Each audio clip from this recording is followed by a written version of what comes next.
If you want to talk about yesterday in Swedish, you need to use preteritum. So preteritum is the past tense in Swedish, and today I'm going to teach you how to build it step by step with plenty of examples.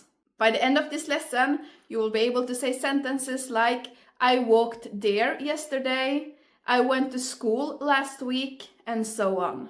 And by the end of this video, you will know what preteritum is, how to form it correctly, the rules behind it, the most important irregular verbs in preteritum, and let's not forget when to actually use it. And don't worry, I will give you plenty of examples and explanations throughout the way. This is actually part 3 of my verb series. In part 1, I talked about imperative and presens, and then in part 2, I talked about infinitive, hjälpverb, and futurum. So if you missed those videos, go and watch them first and then come back to this one. Because to be able to make preteritum past tense, you actually need to know imperative first. So go and watch part 1 first and then come back to this video. Let's start. So what is preteritum? Preteritum is the simple past tense. It's when something finished in the past. It's something that was made or done at a specific point in the past. Something that happened yesterday, 1 week ago, 1 year ago, at a specific time point. For example, Igår jobbade jag. Förra veckan reste vi. Hon ringde mig för 1 timme sedan. It's complete, it's done, it's over. And that's preteritum, simple past tense. And here's the part you're probably waiting for, the most important part, how to actually make preteritum. In Swedish, the key to preteritum is imperative. If you don't know what imperative is, then go and watch part 1 of my series first and then come back to this one. Because preteritum is actually built from the imperative form, so the stem of the verb. And there are 3 different rules that we will go through today. The first rule is that we add de at the end of imperative. It doesn't matter if it ends in a vowel or a consonant, you add de at the end. So for example, prata becomes pratade. And ring becomes ringde. Stäng, stängde.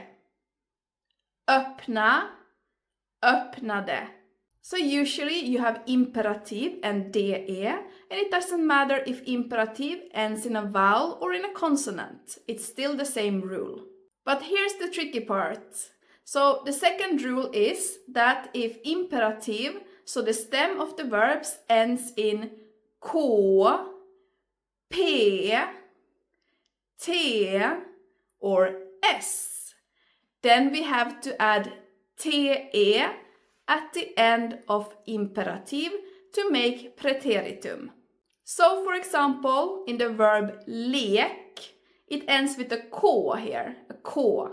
So then we add te at the end, lekte, lekte. Or köp ends with a p, so it becomes köpte, köpte. Läs has an s at the end, so it becomes läste, läste. And then we have möt, which ends with t. So here again we add te at the end and it becomes mötte, mötte. So just remember k, p, s, t, add te at the end to make preteritum, simple past tense. And then the last rule, rule number 3, this applies to short verbs, 1-syllable verbs that ends in a vowel. For these verbs, we have to add de, e to the end of the verb stem, which is imperative. So here we have double D and E that we add to the end. So for example, bo is the imperative, And you see it's a short one-syllable word that ends with a vowel. So here we add DDE and it becomes bodde. Bodde. Or må becomes mådde. Ro becomes rodde. And this might seem like a small, insignificant rule, but this is something that many students actually forget about. So this rule is still very important, and many students tend to forget about it, so please keep it in mind. Not borde, but bodde. And why does imperative matter so much? Well, actually, imperative is the stem of the verb in Swedish. So, for example, when you look at the dictionary, you would see the verb läsa, att läsa, which means to read, and it's written in infinitive form. However, the imperative form here is läs, just läs. So this is the stem of the verb, and then you see here it ends in an S. So, like in rule 2 that we learned before, we have to put te at the end, läste. So we actually don't build preteritum from the infinitive form, we build it from the imperative form.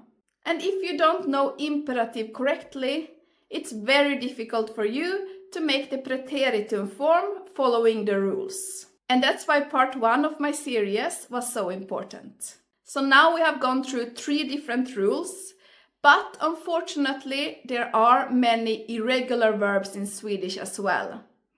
These verbs you unfortunately just have to memorize. So now let's go through the preteritum form, the past tense form of the 10 most common Swedish verbs. Var. Igår var jag trött. Gick. Jag gick hem.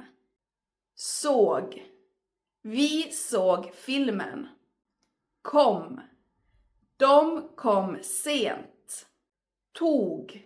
Han tog bussen. Blev. Jag blev glad. Fick.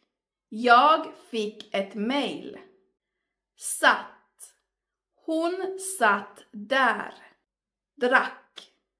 Vi drack kaffe.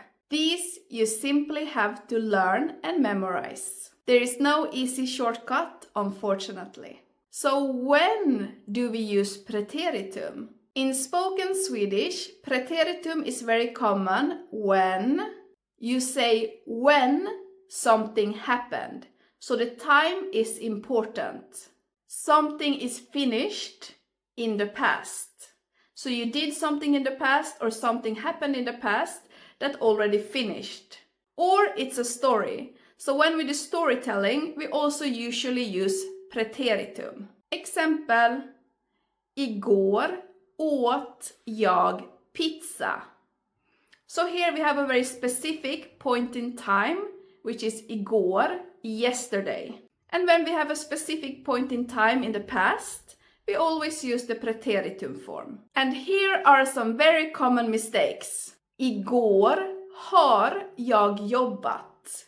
Igår har jag jobbat. So here we would say igår jobbade jag and use preteritum, past tense. So what was written in this sentence, igår har jag jobbat, is present perfect tense, and we will talk more about that in part 4 of this series. The second mistake many make is that they use the wrong word order, so the wrong sentence structure. So many students say, for example, igår jag jobbade. Yesterday I worked. However, in Swedish we have the V2 rule, so the verb has to come second in a main clause. The correct form here would be igår jobbade jag. The verb jobbade in past tense would be in the second place in this sentence. And the third mistake I see all of the time is not implementing the third rule that we learned, which was to use the double D and E at the end of short verbs. And this is important because the pronunciation changes. If you would write it like this, for example, then the O would become long and we would say trode, trode. However, the correct way is with the de, and then we have two consonants that are the same, so the emphasis goes there and the O becomes short. So here the pronunciation is trodde, trodde. Here are some more example sentences in preteritum. So listen to the pronunciation and the flow, and then I will give you a few seconds after each sentence so you can repeat after me and improve your pronunciation. Jag pratade med min vän. Vi köpte mat. Hon läste boken. Jag gick till jobbet. And let's try these sentences again, but this time I will pronounce them a lot quicker in natural speed. Jag pratade med min vän. Vi köpte mat. Hon läste boken. Jag gick till jobbet. And now it is your turn.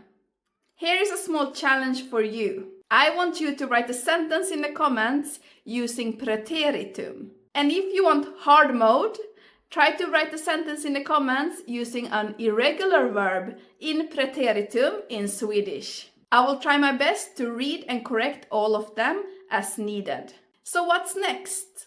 In the next part, which is part 4, we are going to talk about Presens Perfekt and Supinum. And also the difference between jag jobbade and jag har jobbat. When would you use preteritum in Swedish and when would you use Presens Perfekt? This difference is extremely important in Swedish. So make sure that you subscribe to my channel so you don't miss the next part. Also, thank you for all of the comments and likes, and I really appreciate it, and it really motivates me to make more free content like this for you. So here is a final short recap. Watch this and see if you remember everything. So we use preteritum when we finished something in the past. And to build it, we use the imperative form, and we add either de, te, or dde, depending on the imperative. There are plenty of irregular verbs, unfortunately. Those you just have to memorize. If this helped you, please like this video and subscribe, and I will see you in the next part. Tack och vi ses!